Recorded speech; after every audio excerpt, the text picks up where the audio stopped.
नमस्कार दोस्तों, जैसा कि आप सब लोग जानते हैं 1 फरवरी 2026 को जो हमारी फाइनेंस मिनिस्टर हैं, उन्होंने एक डिक्लेयर किया कि जो इनकम टैक्स एक्ट है वो अब बदल जाएगा और नया income tax act that is 2025 इसका मतलब जो हमारा पुराना इनकम टैक्स एक्ट था 1961 that is replaced with income tax act 2025।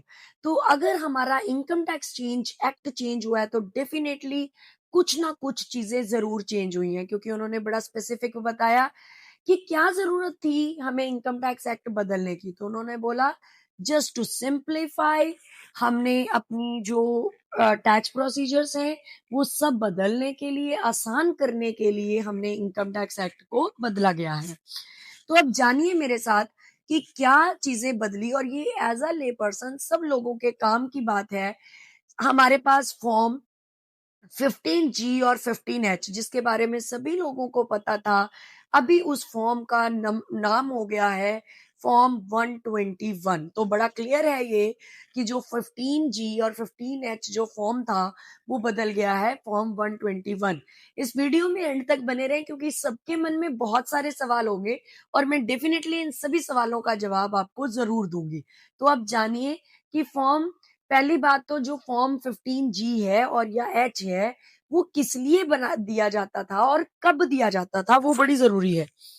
तो जो फॉर्म 15G या 15H है वो इसलिए, और कौन कौन उसको दे सकता था और कहाँ देना है, ये सब बातें हम इस वीडियो में बताएंगे।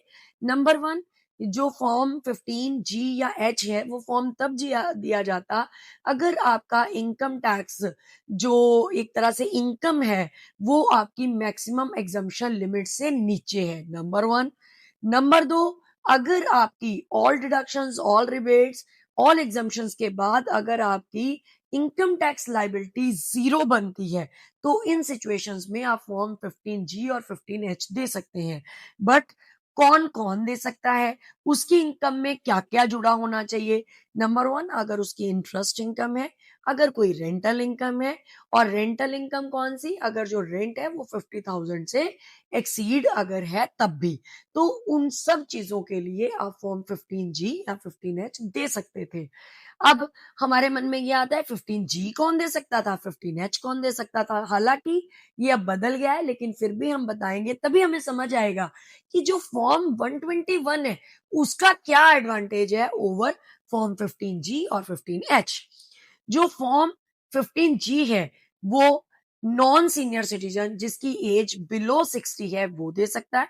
फॉर्म 15H वो दे सकता है जिसकी एज अबव 60 है यानी कि सीनियर सिटीजन। लेकिन अब इन दोनों एज डिस्क्रिमिनेशन को खत्म कर दिया गया है क्योंकि दोनों का पर्पस तो सेम ही है कि फॉर्म 15G भी उसके लिए है, एच भी इसीलिए इसीलिए ये जो एक तरह से बिल्कुल माइंड में ये कंफ्यूजन रहती है कि कौन सा फॉर्म हमारे लिए है कौन सा नहीं। समटाइम्स हम जाते हैं फटाफट फॉर्म जी भर दिया, उन्होंने 15G भर दिया, उन्होंने कहा ये तो गलत है, ये तो आप भर ही नहीं सकते, आप फॉर्म 15H भरेंगे, फिर आप किसी को ढूंढेंगे और फिर भरेंगे। तो ये ऐसी ऐसी प्रॉब्लम्स जेन्युइनली लोगों ने फेस किया। तो अभी एक ही फॉर्म है दैट इज फॉर्म 121। तो ये जो सिंगल फॉर्म है ये आप कब दे सकते हो ये सबसे इंपॉर्टेंट है। देखो, किसी भी चीज की ड्यूरेशन नहीं चेंज हुई है, उसकी कोई टाइम लिमिट नहीं बदली है।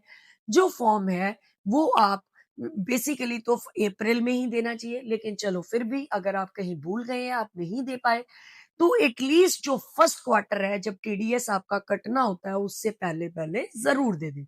अब अगर हम बात करें तो आज के लिए फॉर्म 121 जिसकी हम बात कर रहे हैं वो कौन कौन देगा, आप सबको पता है। जो मैक्सिमम एग्जम्पशन लिमिट है वो कितनी है, दैट इज 4 लाख रुपीज। इसका मतलब जिसकी टोटल इनकम 4 लाख से नीचे है वो भी फॉर्म 121 दे सकता है। दूसरा दूसरा वो लोग जिनकी टोटल इनकम 12 लाख से नीचे है, बट बड़ा क्लियर है कि इस 12 लाख के अंदर कोई भी शॉर्ट टर्म कैपिटल गेन नहीं जुड़ा होना चाहिए, कोई भी लॉन्ग टर्म कैपिटल गेन नहीं जुड़ा होना चाहिए, तब आप फॉर्म 121 दे सकते हो। मुझे लगता है जितने क्वेश्चंस आप लोगों के मन में आए शायद मैंने उन सब का इस वीडियो में आंसर्स को कवर किया है, लेकिन फिर भी अगर आपको लगे तो आप हमें पिन कर सकते हैं या आप हमें मैसेज करके जरूर पूछ सकते हैं। धन्यवाद।